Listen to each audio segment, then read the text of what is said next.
बिस्मिल्लाहिर्रहमानिर्रहीम। अस्सलाम वालेकुम। आप लोग देख रहे हैं कुकिंग विद रिफ़त और आज मैं आपके साथ ब्रेकफास्ट के लिए बहुत ही ज़बरदस्त रेसिपी शेयर करने वाली हूँ। अक्सर गर्मियों में पराठा वगैरह खाने का बिल्कुल भी दिल नहीं करता। अगर आप ये मज़ेदार से स्नैक्स बनाते हैं तो ये आपको खाकर मज़ा ही आ जाएगा। अक्सर लोग ये बिस्किट बनाते हैं तो उनके बिस्किट टूट जाते हैं, तो मैं आपके साथ तमाम टिप्स एंड सीक्रेट्स शेयर करूँगी।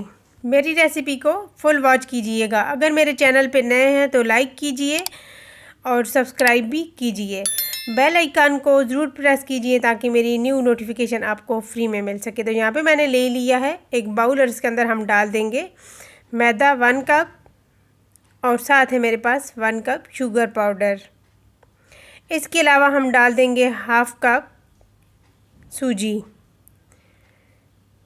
सूजी डालने के बाद मेरे पास है कोकोनट यानी कि नारियल का बुरादा। ये मैंने घर में ही ग्राइंड किया है। आप जो है बाज़ार का अगर लेके आना चाहते हैं तो ले आएँ, लेकिन वो से टेस्ट थोड़ा पुराना आता है। तो मैंने हाफ़ टी स्पून इलायची पाउडर डालने के बाद मीठे सोडे का भी मैंने 2 चुटकी के बराबर ऐड की है और साथ ही मेरे पास 2 खाने के चम्मच घी। आप इसकी जगह पे बटर या देसी घी भी ऐड कर सकते हैं। तो यहाँ पे मैंने जो है इन्हें अच्छे से चम्मच के साथ मिक्स कर लिया है। तो अब हम करेंगे इसको हाथों के साथ मिक्स, क्योंकि घी जो है इसे हमने ये सूजी और मैदे के साथ बहुत अच्छे से मिक्स करना है। हाथों के साथ मिक्स करेंगे तो ये बहुत ही अच्छे से मिक्स हो जाएगा। तो अब हम डो रेडी करेंगे। इसके अंदर थोड़ा सा पानी डाल के और डो को रेडी करेंगे। पानी को साथ साथ थोड़ा थोड़ा डालना है, एकदम से पानी नहीं डालना, क्योंकि डो हमारी थोड़ी लिक्विड भी हो सकती है। तो आप इसको दूध के साथ भी गूंद सकते हैं। तो यहाँ पे आप चेक कर सकते हैं कि डो हमारी बहुत अच्छे से रेडी हो चुकी है। तो इसको हम यहाँ पे कवर करके तकरीबन 10 से 15 मिनट तक छोड़ देंगे।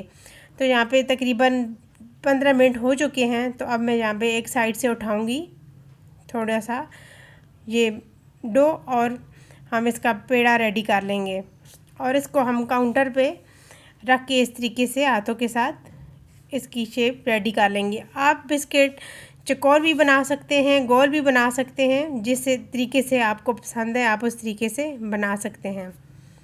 अगर आप चौकोर शेप में बनाना चाहते हैं तो आप इस तरीके से ये बना सकते हैं। तो मैंने इस तरीके से ये गोल कर ली है ऐसे रोल करके। तो अब मैं इसकी इस तरीके से कटिंग कर लूँगी। आपको जिस तरह भी पसंद है आप उस तरीके से कटिंग कर लें। ये बिस्किट आप शाम के टाइम चाय के साथ एंजॉय कर सकते हैं और आप इनको बना के तकरीबन हफ्तों और महीनों तक सेव करके रख सकते हैं। ये इतने टेस्टफुल बनते हैं और इतने कम टाइम में और कम ही बजट में ये रेडी हो जाते हैं। तो मैंने यहाँ पे ऑयल को गर्म कर लिया है। ऑयल को नॉर्मल ही आंच पे रखना है। तो ऑयल हमारा गर्म हो चुका है। इस तरीके से मैंने सारे बिस्किट इसके अंदर डाल देने हैं और आपने इसको जो है तकरीबन 2 मिनट तक चम्मच बिल्कुल भी नहीं चलाना, क्योंकि ये टूट भी सकते हैं। तो यहाँ पे आप देख सकते हैं कि मैंने गोल्डन सा कलर आने तक इन्हें फ्राई कर लिया है। तो बिस्किट हमारे रेडी हो चुके हैं। तो मैं आपको दिखाती हूँ इनकी फ़ाइनल लुक। यहाँ पे आप चेक कर सकते हैं कि इसकी आवाज़ से आपको पता चल रहा होगा कि बिस्किट हमारे कितने क्रिस्पी तैयार हुए हैं। तो आपने मेरी पूरी टिप्स जो है इनके साथ चलना है ताकि आपके बिस्किट टूटे ना। और ये बिस्किट खाने में इतने टेस्टफुल हैं कि जब आप बनाएंगे तो आपको बहुत ही पसंद आएंगे।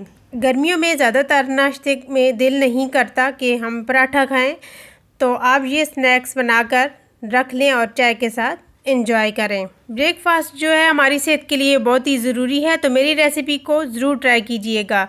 फाइनली अगर आपको मेरी ये रेसिपी पसंद आई तो प्लीज़ लाइक और शेयर करना मत भूलिएगा। चैनल पे नया है तो सब्सक्राइब भी ज़रूर कीजिएगा। बेल आइकन को ज़रूर प्रेस कीजिए ताकि मेरी डेली की नोटिफिकेशन आपको फ्री में मिल सके। Thanks for watching. अल्लाह हाफिज़।